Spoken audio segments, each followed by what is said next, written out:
This is what accountability looks like. Former Trump advisor Peter Navarro reporting to federal prison today to begin his 4-month sentence. He is the first former White House official to serve prison time over attempts to overturn the 2020 election results. And it's the first contempt of Congress imprisonment since the 1950s. Navarro refused to comply with a subpoena from the January 6th Select Committee as they sought information for his role in helping Trump subvert the presidential election. We had over 100 congressmen and senators on Capitol Hill ready to implement the sweep. Do you realize you are describing a coup? No. He has so much knowledge to share with a journalist, but he refuses to share that knowledge in response to a lawful subpoena. We are back with our guests, Christy Greenberg and Renato Mariotti. I have to ask you all this. This is very important when we go into the overall nature of this case. Navarro said he had executive privilege, even though he said right here on the beat, pretty much explaining how he had been involved in this coup process. What I have to ask is, when we look at the overall sort of universe of people who were involved with the Trump campaign, people who were involved in January 6th, is Peter Navarro a big fish? Is Peter Navarro someone, Christy, that we can say, all right, this is a sign that the sort of Trump coup attempt has really been hobbled and it'll be a shot across the bow to other people who've been involved? I'd like to think so, but who knows? I mean, especially with Donald Trump's rhetoric as of late, I mean, it seems like every speech he gives, it's more and more, against the rule of law.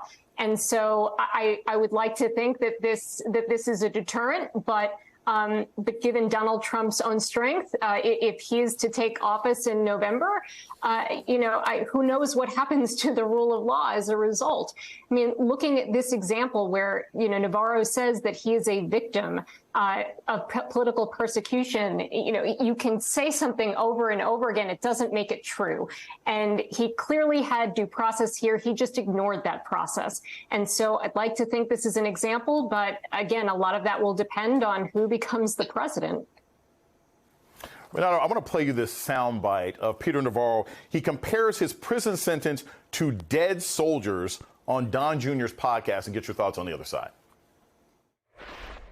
Men and women of America throughout our history have shed blood, lost their lives for the defense of this country.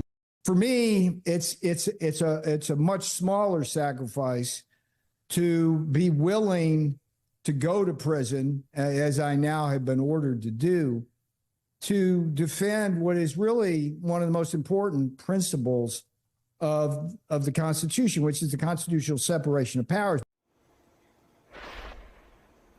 Renato, I guess Peter Navarro wants to be the modern day G. Gordon Liddy. I'm proud to go to jail for the president who did corrupt things. And I guess he's on podcast now instead of having a radio show that G. Gordon Liddy used to have. But my question is this. When you hear someone basically say, I did it, I'll do it again, and I'm proud of it, is a 4-month jail sentence going to be enough? Because clearly he doesn't seem to believe that anything he did was wrong, and there's no reason to think that he won't try and do it again in a way that he won't get caught. Yeah, the incentives are totally off for him. Spending the short prison term is basically going to make him a celebrity amongst the people who watch that show on Rumble and who go to right-wing conferences and buy his merchandise. There's a grifter element to that, as far as I'm concerned. Mr. Navarro keeps making up lies about what he did because there's no big principle here. There's no executive privilege, just to be clear. The court found Donald Trump didn't exercise or assert executive privilege. Trump could have come forward and tried to suggest that he had. He did not do so because there's no actual way in which he had in this case. Navarro had really no defense whatsoever, and the principle was simply his desire not to comply with a lawful subpoena. So there's no principle here. It's purely a way of getting attention and grifting, and unfortunately, that is incentivized. Christy, I want to play you some sound from former President Trump reacting to Navarro going to prison today, and get your thoughts on the other side. Peter was treated very unfairly, a great patriot, a great negotiator for our country.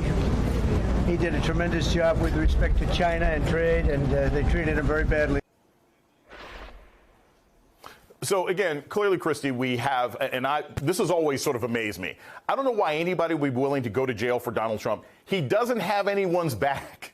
His entire crew can go down. Every corner boy, every person up and down the ladder, he does not care as long as he is fine. But when you see something like that, when you see the former president, basically read off a cue card, yes, I feel really bad that he's going to jail. Is that something that legally is going to matter down the road? Is the fact that he says, well, I think he's a bad guy, but I don't really connect him, is that something that other witnesses who are prosecuted can say, hey, look, the former president says that what I was doing is part of the job, or is it just another example of Trump not caring about those going down for defending him in his attempt to take over the country?